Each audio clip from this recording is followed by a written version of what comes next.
Ceci est un extrait du témoignage de Howard Pittman, un pasteur baptiste, extrait de son livre Placebo.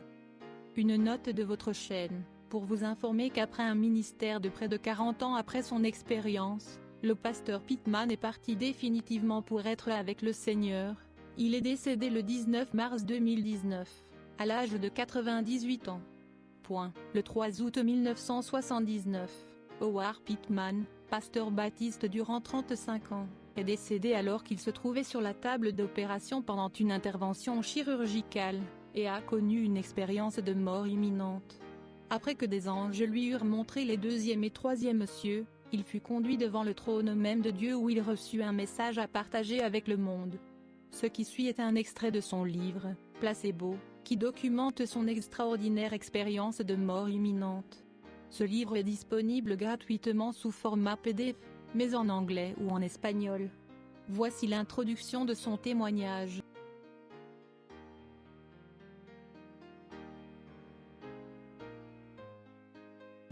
Le dictionnaire Webster définit le mot placebo comme un médicament prescrit, plus pour le soulagement mental d'un patient, que pour l'effet réel sur son trouble, ou quelque chose qui tend à l'apaiser. Le dictionnaire Robert définit placebo comme une substance sans principe actif, mais dont la prise peut avoir un effet psychologique bénéfique sur le patient. Les médecins nous disent que si nous savons que nous sommes traités avec un placebo, cela ne fonctionnera pas. Dans notre esprit, nous devons penser qu'il s'agit d'un vrai médicament et qu'il a la force ou le pouvoir de guérir.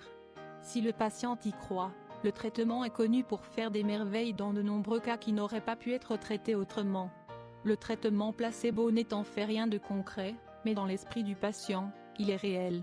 Pour que ce type de traitement fonctionne, le médecin doit convaincre le patient de l'efficacité du médicament. Mon ami, je te déclare que c'est exactement le traitement utilisé aujourd'hui pour la plupart des chrétiens qui professent leur foi par la bouche seulement. Le médecin qui administre ce médicament est Satan lui-même. Il donne aux patients une religion enrobée de sucre, une expérience superficielle, et lui chuchote des demi-vérités à l'oreille.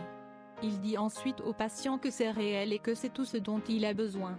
Le patient, qui s'est fait avoir par Satan, le croit et poursuit son chemin en déclarant à tout le monde qu'il est né de nouveau, que son salut est réel et que cette expérience est tout ce dont il avait besoin. Le docteur Satan permettra à son patient de continuer à aller à l'église et l'autorisera à prendre part à toute activité de l'église, c'est-à-dire à chanter, à diriger la prière, à enseigner à l'école du dimanche et même à prêcher. Il autorisera le patient à faire n'importe quelle proclamation en rapport avec sa religion qui prône la bouche, même en ce qui concerne le pouvoir salvateur de Jésus. Oui, il permettra au patient de tout faire et de tout dire, à une exception près. Cette exception est que le patient ne sera pas autorisé à vivre la vie qu'il confesse avec sa bouche. Le patient ne voit pas la nécessité d'un autre type de traitement puisque celui-ci semble si bien fonctionner. Le patient doit croire que le médicament est bon pour lui pour qu'il fonctionne. Il doit avoir confiance en deux choses pour que ce traitement fonctionne. Il doit faire confiance au médecin et au pouvoir curatif du médicament. Cela explique pourquoi ce type de médicament fonctionne. Il fonctionne grâce à la foi du patient. Il a été prouvé que, plus le patient croit en la capacité du médecin et du médicament, plus la guérison est rapide. En d'autres termes, plus la foi est grande, plus le traitement placebo est efficace. Le traitement placebo dans l'Église d'aujourd'hui est une foi de surface, qui contient tous les éléments de la véritable foi chrétienne, à l'exception du fait que ces éléments sont superficiels et intellectuels. Il s'agit d'une foi confessée par la bouche et par des paroles, et non d'une foi de cœur et d'action. La vraie et la fausse foi dans nos dénominations chrétiennes d'aujourd'hui contiennent presque tous les mêmes éléments. La grande différence est que la fausse foi est seulement enseignée, alors que la vraie doit être vécue. Satan a pris le contrôle de notre Église visible aujourd'hui, et avec l'aide de ses démons, il possède maintenant la plus grande partie de toutes les dénominations chrétiennes, par le traitement placebo. Tous connaissent Dieu et tous connaissent la nouvelle naissance. Ils savent tous qu'il faut s'aimer les uns les autres, mais seuls quelques-uns vivent réellement ces choses. L'écrasante majorité des soi-disant chrétiens, dans le monde d'aujourd'hui, ne font que professer de la bouche et sont très loin de posséder la foi du cœur. Par conséquent, ils n'ont pas de puissance dans leur vie. Ils ne peuvent pas vivre une vie de vrai témoignage parce qu'ils n'ont pas la vérité pour chef. Au lieu de cela, ils sont conduits par les mensonges. La Bible décrit cette condition de manière explicite. Si quelqu'un sert le monde, il ne peut en aucun cas servir Dieu. Sachez-le et sachez-le bien. Pour être un disciple du Christ, nous devons être séparés de ce monde, sanctifiés. Nous devons vivre notre foi, et pas seulement en parler. Par souci de simplicité, une grande partie de la description par Pittman et de son expérience aux urgences n'est pas reproduite ici. Lisez son livre pour une description complète. Chapitre 5 – La préparation. En 1978, j'ai pris ma retraite de la police de la Nouvelle-Orléans, et j'ai déménagé avec ma famille dans une ferme de 61 acres, dans le Mississippi. Vers le 7 août 1979, je fus soudain atteint d'une maladie grave et désastreuse. La nuit précédant la tragédie, je me suis couché comme d'habitude. En me réveillant ce matin-là, j'étais légèrement nauséeux et j'ai sauté le petit déjeuner. Ma femme m'a demandé si je n'allais pas manger. Je lui ai répondu que je devais me dépêcher d'aller à mon rendez-vous, avec des gens qui, je l'espérais, soutiendraient ma candidature au poste de shérif, en apportant des contributions à ma campagne. J'ignorais que Dieu m'avait également fixé un rendez-vous ce jour-là. Permettez-moi de vous rappeler que la Bible dit qu'il est réservé à un homme de mourir une fois et, sans crier gare, mon rendez-vous était arrivé. Comme un éclair, l'artère sanguine principale dans mon corps s'était rompue, provoquant une hémorragie soudaine et dévastatrice. À minuit, on m'a transporté aux soins intensifs et à 6 heures le lendemain matin, mes signes vitaux se sont de nouveau détériorés. Le médecin en chef est sorti de l'unité de soins intensifs et a dit à ma femme, c'est autre chose. Ils m'ont emmené au bloc opératoire où ils m'ont soigné pendant 7 heures supplémentaires. Par souci de concision, une grande partie de la description par Pittman de son expérience aux urgences n'est pas reproduite ici. Lisez son livre pour une description complète. Au cours de cette période où les médecins s'occupaient de moi, je suis revenu à moi et j'ai réalisé que j'étais en train de mourir. Sachant que seul Dieu pouvait me rendre la vie et qu'il était le seul à pouvoir changer l'heure de ma mort, j'ai fait une étrange prière. Musique. Ma prière était que Dieu me permette de me présenter devant son trône et de plaider pour une prolongation de ma vie terrestre. En tout autre temps et en tout lieu, ce type de prière serait inhabituel, mais tout cela était planifié par Dieu pour servir en fin de compte son dessein. L'idée de faire une telle prière a été instillée dans mon esprit par le Saint-Esprit. Au moment où je terminais la prière, j'ai entendu une voix. Mais, quelle voix! Il n'y a pas de mots dans notre langue pour vous décrire ce que j'ai entendu. Cette voix était hypnotique et totalement captivante. Le ton était si doux et si beau qu'il laissait entendre que l'orateur était Dieu. J'ai pensé, c'est Dieu. Il a entendu ma prière. Il m'exauce. La voix a continué à me dire, stop, ne respire plus. Arrête. Tout sera fini. Enfin tu auras le repos et la paix. Elle continuait à insinuer que si seulement j'obéissais, j'aurais enfin tout ce dont j'aurais besoin. À ce moment-là, j'ai commencé à obéir et à réduire mes efforts pour respirer. Après tout, c'était la première fois de ma vie que j'entendais une voix audible et surnaturelle. C'était une voix si belle, une voix qui ne peut être décrite avec des mots humains. Le ton même de cette voix disait « Dieu parle ». Vous pouvez imaginer ma volonté d'obéir au commandement de cette voix, et j'ai donc commencé à réduire mes efforts pour respirer. Puis, comme un éclair, non. Mais venu comme il est dit dans le livre de Jacques, résistez au diable et il fuira loin de vous. Oui, là, dans cette vallée au-delà de la vallée des larmes, dans la vallée même de l'ombre de la mort, Satan est venu à ma rencontre et m'a trompé. Bien sûr, ce stratagème n'était rien pour lui, car il m'a menti toute ma vie. Il m'a menti une fois de plus alors que j'étais en train de mourir. Rien n'est sacré pour Satan, le père du mensonge, car il a laissé entendre qu'il était Dieu. Telles sont les tactiques auxquelles les gens de ce monde sont confrontés en cette fin d'ère de l'Église. Satan est avant tout un menteur. Il a menti à Ève et n'a jamais cessé de mentir depuis. Ce qui est triste, c'est que beaucoup de gens gobent ce mensonge sans même le savoir. Remarquez que dans ma situation, Satan n'a pas commencé par un mensonge pur et simple. Il m'a dit que si je lui obéissais, la douleur physique cesserait. Il a dit la vérité dans cette déclaration, mais tout le reste de ce qu'il a dit était un mensonge. C'est pourquoi il est si difficile à piéger. En général, il y a toujours un peu de vérité dans son gros mensonge.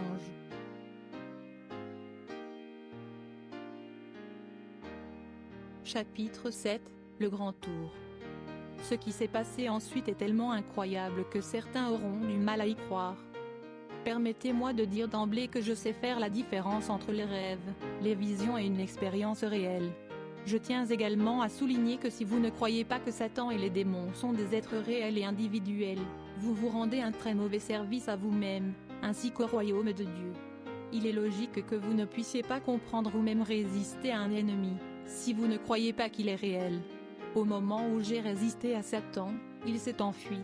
Les anges étaient là et ils ont enlevé mon esprit de mon corps. Ces anges étaient présents tout le temps où Satan me tentait, même si je ne le savais pas parce que j'étais encore dans mon corps. Les anges n'ont pas essayé de m'aider tant que je n'avais pas résisté à Satan par ma propre volonté.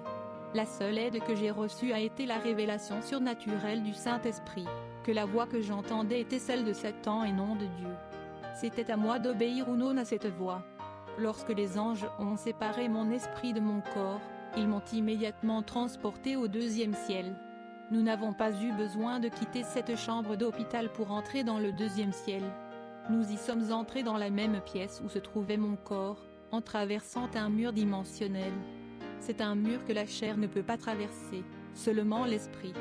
Pour que vous puissiez comprendre ce qui se passait, vous devez comprendre la séparation de l'esprit et du corps. Pour savoir comment cela fonctionne, nous devons d'abord savoir comment nous sommes faits. La Bible affirme que nous, en tant qu'êtres humains, sommes faits à l'image de Dieu. Pour comprendre cela, nous devons savoir ce qu'est Dieu.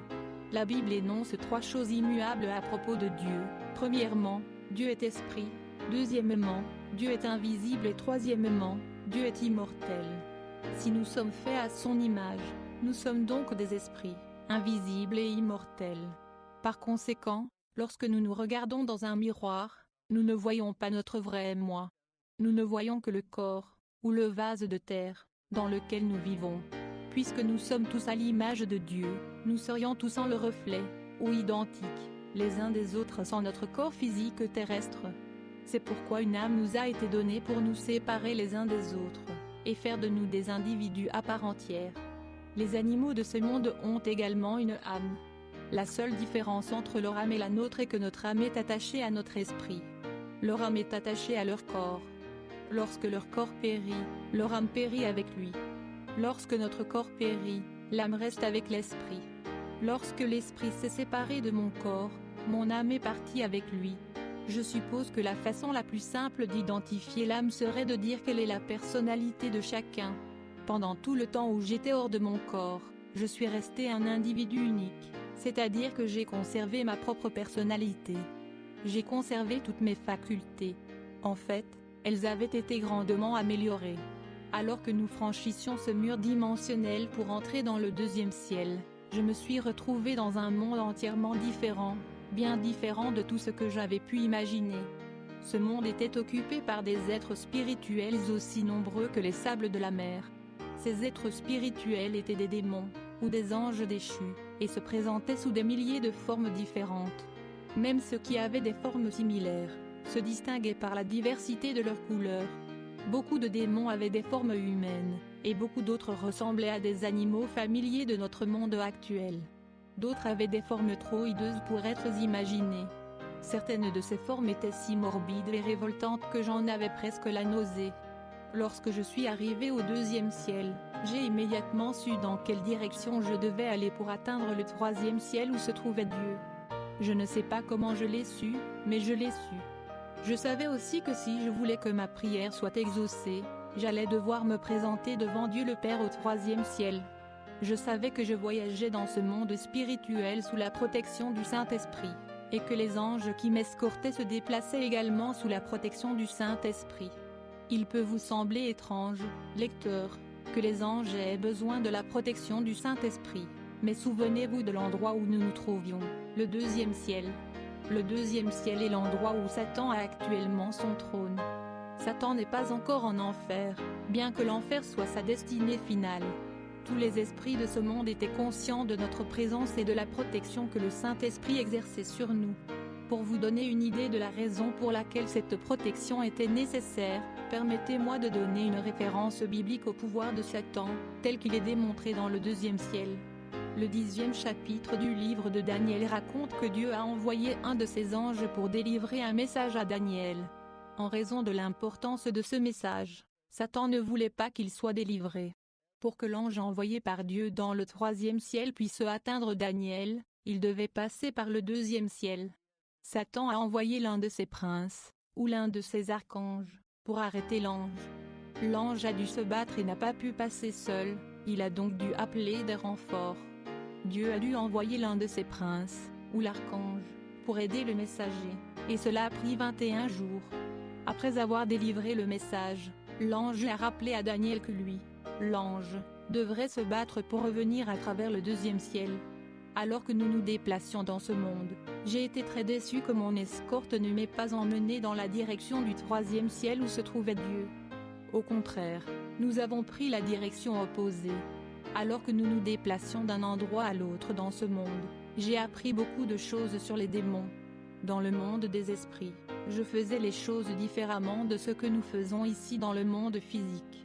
Par exemple, nous ne communiquions pas avec nos bouches et nos oreilles, mais plutôt avec nos esprits. C'était comme si nous projetions nos mots sur des ondes de pensée et que nous recevions la réponse de la même manière. Bien que je puisse toujours penser à moi-même sans projeter, j'ai découvert que cela ne m'apportait rien, car les anges pouvaient lire dans mes pensées. Je pouvais entendre différents sons dans ce monde, mais je n'entendais pas avec mes oreilles. J'entendais avec mon esprit, mais j'étais toujours capable d'entendre ces sons. Lorsque nous voyagions surtout à ce que j'appelle la vitesse de la pensée. Lorsque nous voyagions à la vitesse de la pensée, il n'y avait pas de sensation de mouvement. L'ange nous disait où nous allions et nous y étions.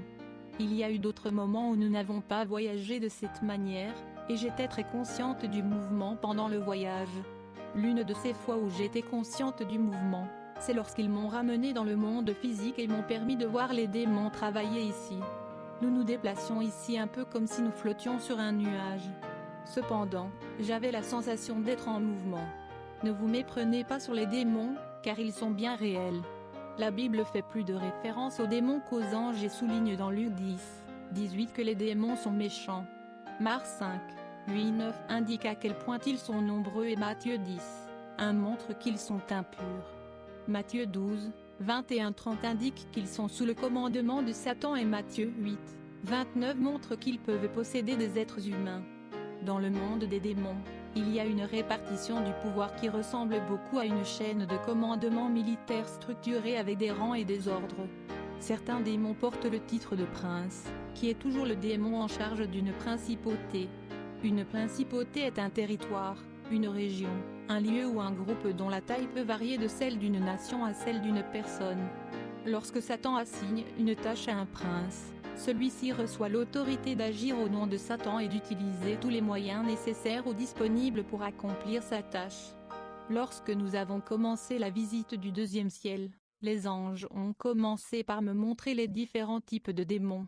Chaque démon m'a été révélé sous une forme qui indiquait son domaine de compétence, et j'ai vite découvert qu'il n'existe pas de médecin généraliste dans le monde des démons. Ils n'ont qu'un seul domaine de compétence qu'ils maîtrisent parfaitement. Musique, chapitre 8, les démons. Alors que chaque type de démon m'était présenté, j'ai rapidement découvert qu'il existait un ordre social, ou un rang, parmi eux. Ceux qui se trouvaient au sommet de cet ordre se révélaient sous des formes semblables à celles des humains. Au fur et à mesure que nous descendions dans l'ordre, ou le rang, j'ai vu des démons ayant des formes qui ressemblaient à des formes mi-animales, mi-humaines. J'ai vu des démons sous des formes ressemblant aux animaux que nous connaissons dans ce monde, et j'ai vu des démons sous des formes si révoltantes et morbides que vous ne pouvez pas les imaginer. Au sommet de l'ordre, il y avait les démons guerriers qui étaient la crème de la récolte de Satan. Ils se déplaçaient dans le 2e ciel et voyageaient toujours en groupe, jamais seuls. Partout où ils allaient, tous les autres démons s'écartaient de leur chemin. Ces démons guerriers m'ont été révélés sous une forme humaine. Ils ressemblaient à des humains, à l'exception du fait qu'ils étaient d'une taille d'environ 2 mètres, ils étaient robustes et bien bâtis, un peu comme des athlètes géants. Tous les démons combattants étaient de couleur bronze. Ils étaient de gigantesques soldats de bronze. Tous les autres démons semblaient leur être soumis. Le deuxième démon le plus puissant m'a également été révélé sous formes humaines et ces démons ressemblaient à des gens ordinaires. Tous ceux qui possédaient ce domaine d'expertise semblaient se regrouper aux alentours de la deuxième place de commandement. Le chef de ce groupe était le démon de la cupidité et, au sein de ce même groupe, se trouvaient les démons de la haine, de la luxure, de la querelle et quelques autres. Le troisième type et groupe de démons les plus puissants m'a été révélé sous des formes diverses. Certains avaient une forme humaine, d'autres une forme mi-humaine, mi-animale. D'autres encore ressemblaient à des animaux. Ces démons possédaient des compétences dans le domaine des arts obscurs, comme la sorcellerie et d'autres domaines connexes. Ce groupe comprenait également les démons de la peur et les démons de l'autodestruction, ainsi que les démons experts dans l'imitation des esprits humains disparus, des esprits familiers, et qui se manifestent dans le monde physique sous la forme de fantômes. Lorsque nous sommes arrivés au quatrième groupe, ou ordre, tous les démons de ce rang se sont révélés sous des formes autres qu'humaines. Certains avaient des formes d'animaux que nous connaissons, tandis que d'autres avaient des formes inconnues. Dans ce groupe se trouvaient les démons du meurtre, de la brutalité, du sadisme et d'autres démons liés au carnage. Au fur et à mesure que nous descendions dans l'ordre, vers la fin de la chaîne de commandement, tous les démons se révélaient sous des formes horribles et morbides. Certains sont si répugnants que leur apparition donne la nausée. Ils sont tellement méprisés par leurs propres compagnons qu'ils semblent toujours se tenir à l'écart dans le deuxième ciel et même dans ce monde physique. Ils ne fréquentent pas les autres démons, sauf dans l'exercice de leurs fonctions. Il y avait un autre groupe de démons que j'ai pu voir, mais je ne me souviens pas très bien de leur capacité. C'est à dessein que l'on m'a retiré ce pouvoir, car je n'étais pas autorisé à apprendre ou à conserver trop de souvenirs à leur sujet. Je ne sais même pas où ils se situent dans l'ordre et leur forme ne m'a pas été révélée. Je ne suis pas sûr de leur domaine d'expertise, mais j'ai vaguement conscience de leur puissante emprise sur la chair. Il semble que ce groupe mystérieux de démons fonctionne différemment de tous les autres démons, et qu'il ne soit utilisé que dans des cas particuliers, et des situations spéciales que je n'ai pas bien compris. Comme je l'ai dit, je n'ai pas été autorisé à conserver trop de choses dans ma mémoire au sujet de ce groupe particulier de démons. Je n'ai pu retenir que la partie que je vous rapporte aujourd'hui et qui, en soi, est très vague. Je sais aussi que ces démons sont plus difficiles à traiter que les autres. Il semble que leur grande force réside dans leur capacité à rester anonymes dans leur travail sur l'être humain. Parmi ce groupe, il y a celui qui est capable de se manifester sous la forme d'une forme d'épilepsie chez l'homme. Je ne suis pas sûr, mais je crois me souvenir que d'autres démons appartenant à d'autres groupes ont également la capacité d'imiter l'épilepsie. Je ne sais pas si les démons provoquent l'épilepsie en soi, mais je me souviens très bien qu'ils peuvent imiter cette condition chez les êtres humains. À un moment donné, au cours de cette visite du deuxième ciel, j'ai observé les démons au sein de leur propre groupe et j'ai éprouvé un sentiment terrible. C'était un sentiment accablant, oppressant et morbide. Ce sentiment m'est apparu peu de temps après mon entrée dans le deuxième ciel et je me suis demandé ce qui le provoquait. C'est à ce moment-là que j'ai appris que l'ange pouvait lire dans mes pensées, car mon ange gardien m'a dit, « Ce sentiment que tu te demandes est dû au fait qu'il n'y a pas d'amour dans ce monde. » L'ange me disait que dans ce deuxième ciel, il n'y a pas une once d'amour. C'est fou ce que l'on peut dire. Tu imagines tous ces démons au service d'un maître qu'ils n'aiment pas et le maître régnant sur des êtres qu'ils n'aiment pas? Pire encore, ses compagnons travaillent ensemble pour l'éternité et ils ne s'aiment même pas. J'ai commencé à réfléchir à ce que serait notre monde physique, appelé le premier ciel, sans amour. Si Dieu n'avait pas introduit son amour dans notre monde, nous vivrions dans une atmosphère sans amour, comme dans le deuxième ciel. En nous donnant son amour, Dieu nous permet de lui rendre cet amour et de nous aimer les uns les autres. Pouvez-vous imaginer ce que serait votre foyer ou votre communauté s'ils étaient totalement dépourvus d'amour? Lorsque j'ai pris conscience du fait qu'il n'y avait pas d'amour parmi les démons, je me suis encore plus interrogé sur leur motivation et leur zèle. Qu'est-ce qui les pousse à travailler si dur? Qu'est-ce qui les poussait à exécuter les ordres si rapidement? Ils ne s'aiment pas les uns les autres, et pourtant ils exécutent ces ordres si rapidement, et avec un tel zèle que n'importe quelle organisation militaire sur Terre serait fière d'avoir des employés aussi loyaux et obéissants. Je me demande si leur motivation n'a pas quelque chose à voir avec le jugement, et la sentence qui les attendent. Il semble que depuis leur première rébellion, Il y a bien longtemps, alors qu'ils étaient au 3e ciel, ils ont atteint un stade de leur existence où ils ne peuvent plus se rebeller. Ce qui les motive semble exceller dans leur être même, tandis qu'ils expriment à leur tour leur fureur sur la chair. Il se peut que le seul plaisir de leur existence soit de créer la misère pour la chair. Bien qu'il m'ait été permis d'aller parmi eux et de les observer pendant qu'ils travaillaient, beaucoup de choses ne m'ont pas été expliquées complètement ou n'ont pas été claires pour moi. Certaines des choses que j'ai vues en entier, je n'ai pas été autorisé à les garder en mémoire. Je savais que les démons de haut rang n'appréciaient pas ma présence et qu'ils m'auraient résisté si je n'avais pas été protégé par le Saint-Esprit. L'un des démons de guerre s'est approché de moi et m'a regardé en face, mais je n'ai pas bronché car je n'avais pas peur. Je savais que ce n'était pas à moi qu'il aurait à faire face, mais à celui qui m'avait amené, le Saint-Esprit. Les démons de l'ordre moyen semblaient m'ignorer totalement et poursuivaient leur existence comme si je n'étais pas là. Ceux de l'ordre inférieur semblaient avoir une légère crainte de moi ou de l'ange qui m'escortait, mais les démons de l'ordre supérieur n'avaient peur ni de moi ni de l'ange.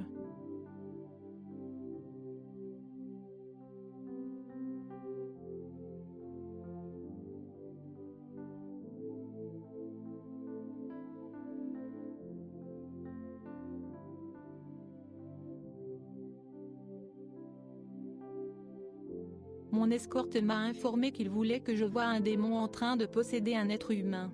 À ce stade du voyage, on m'a raccompagné à travers le mur dimensionnel qui sépare le 2e ciel du monde physique. Lorsque nous sommes revenus dans ce monde, nous étions dans le même hôpital où se trouvait mon corps, mais dans une pièce différente. Cette pièce semblait être une salle de repos pour les employés. J'ai vu des tables, des chaises, des plats avec de la nourriture.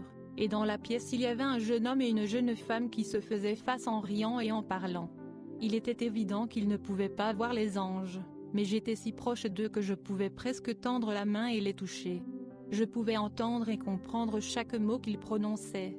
Ils pensaient être scellés, tandis qu'ils riaient et parlaient, ils ne se rendaient pas compte de l'horrible créature qui se tenait entre eux. Ce démon était si horrible dans sa forme que je l'ai immédiatement reconnu comme appartenant au groupe inférieur, au groupe des pervers. Les anges, les démons et moi-même étions dans l'esprit dans cette pièce et étions conscients de tout ce qui se passait. Ceux qui étaient dans la chair n'étaient conscients que d'eux-mêmes, car ils ne pouvaient ni nous voir ni nous entendre, même si nous étions de retour dans ce monde physique. Puisque nous étions dans l'esprit, nous communiquions toujours avec notre esprit. Je ne faisais pas vraiment attention aux paroles que les deux personnes prononçaient. Toute mon attention était concentrée sur le démon. Il avait un aspect des plus horribles, me faisant penser à une grenouille verte, gluante, empaillée, déformée et disproportionnée. Il s'est approché lentement du visage de l'homme puis, soudain, comme une bouffée de fumée, il a semblé disparaître dans le visage, comme s'il était passé à travers les pores de la peau.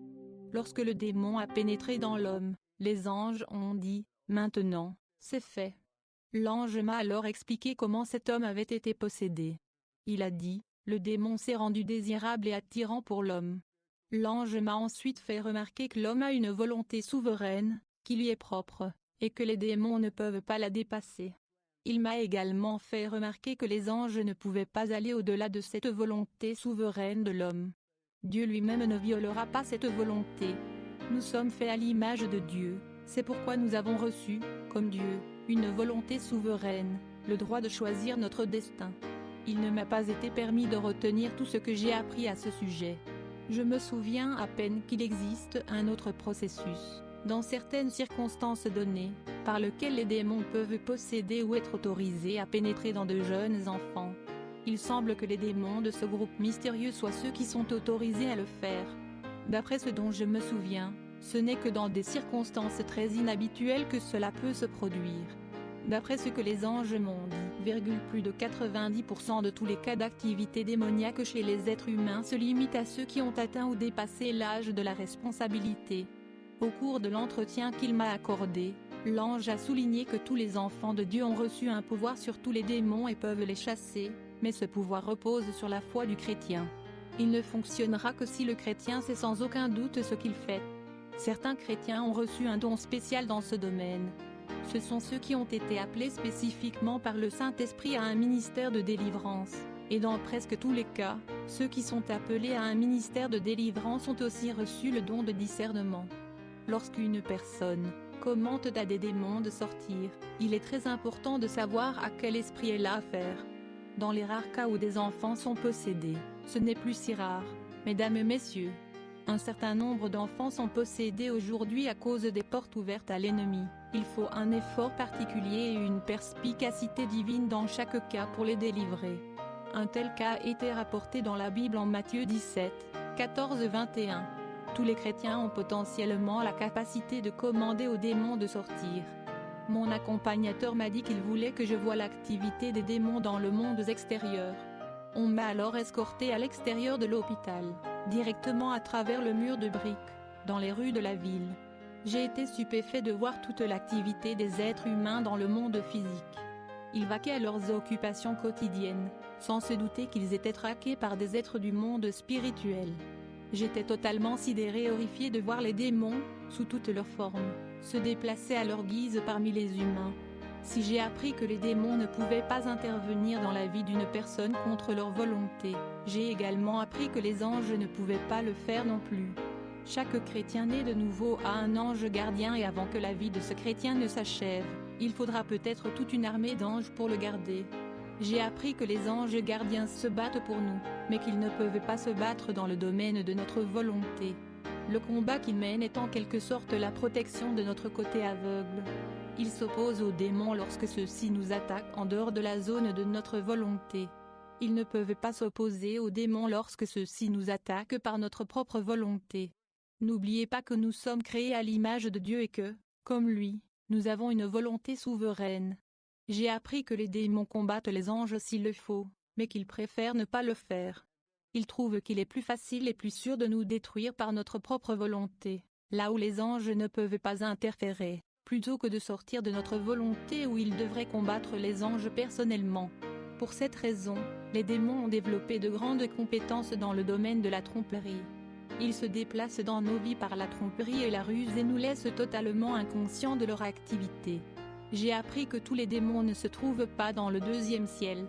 Il y a des démons si impressionnants qu'ils sont enchaînés en enfer, mais Satan et son armée de démons ne sont pas en enfer pour l'instant. Ils ne veulent pas non plus y être. Je n'ai pas été autorisé à regarder en enfer, ni à voir les démons enchaînés. Je sais que ces démons enchaînés ont dépassé les limites de leur domaine. Dieu, dans sa sagesse, a permis à Satan et à ses démons de respecter certaines limites dans lesquelles ils peuvent travailler. Ils ne peuvent pas dépasser ces limites établies par le Seigneur, mais c'est précisément ce qu'ont fait ces démons enchaînés en enfer. Parce qu'ils ont dépassé les limites établies par le Seigneur, ils sont maintenant enchaînés en enfer. La Bible souligne ce fait à de nombreux endroits, en particulier dans le livre de Jude.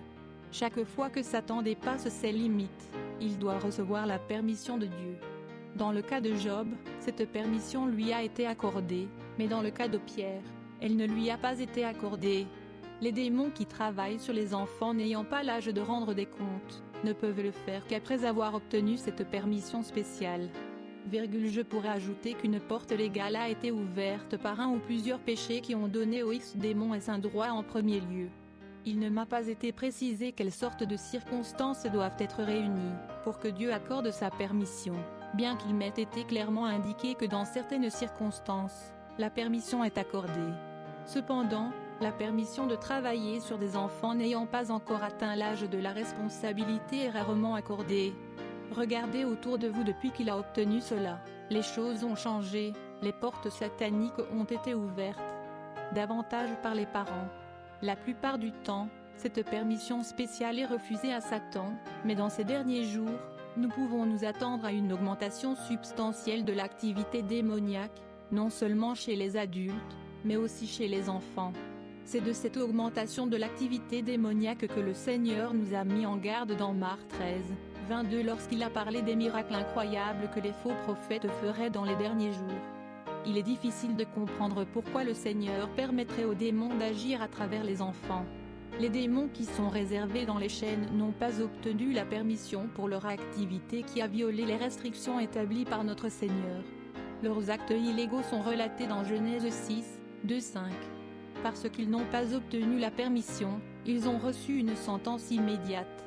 Le châtiment spécifique du diable et de ses démons est prévu pour la fin des temps et est décrit dans Apocalypse 20, 1-3.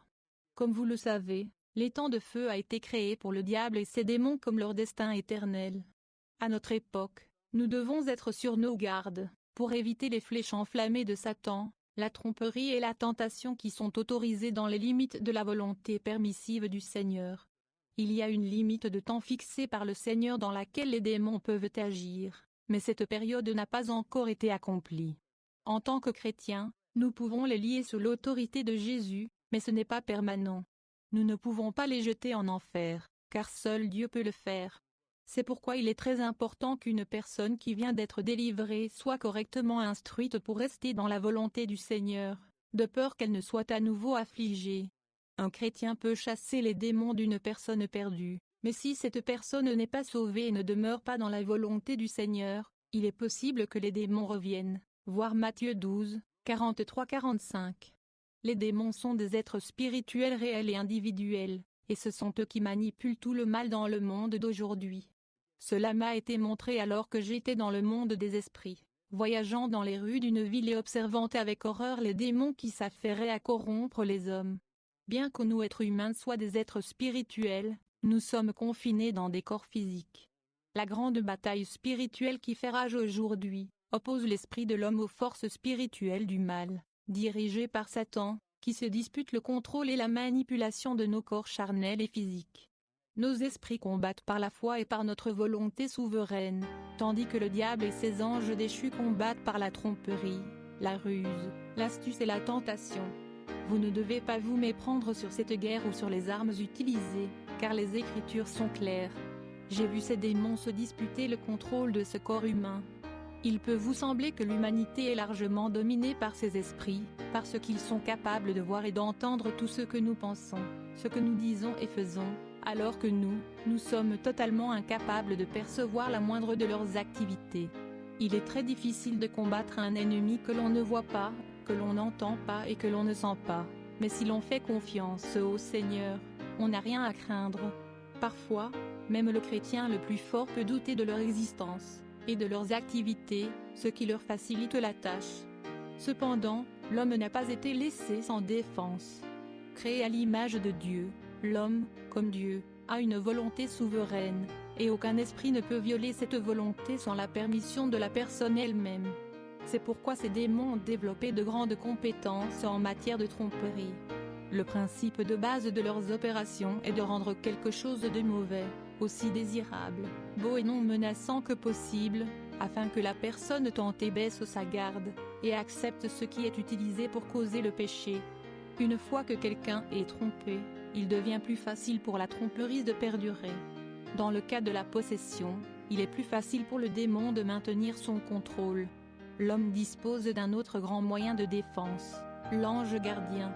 L'ange gardien n'est pas assigné à toute l'humanité, mais seulement à ceux qui sont sauvés et appartiennent à Dieu. Rappelez-vous que, tout comme les démons, l'ange gardien ne peut violer la volonté d'aucun homme. C'est pourquoi la plupart de ses activités sont réservées à la protection de l'individu en dehors de sa volonté souveraine. La plus grande arme de l'homme, cependant, est la parole de Dieu. Dans sa description des armes utilisées dans notre combat spirituel, Paul insiste sur le fait que la parole de Dieu, Ephésiens 6, 11-18, est la seule arme offensive dont dispose l'humanité. Bien qu'ils soient largement surpassés en nombre par ces démons, ils sont des milliers pour un seul individu. L'homme est préparé de manière adéquate pour la bataille. Grâce à sa volonté souveraine, à ses anges gardiens, et à la parole de Dieu, l'homme dispose d'une défense supérieure, et est beaucoup plus puissant que les démons, dans la bataille pour son âme. C'est pourquoi je dis à tout le monde, si vous êtes sérieux dans votre engagement à mener cette guerre et à la gagner, ne craignez rien. Votre commandant en chef, votre enseignant, votre guérisseur et votre soutien, le Saint-Esprit, ne vous quittera jamais et ne vous abandonnera jamais.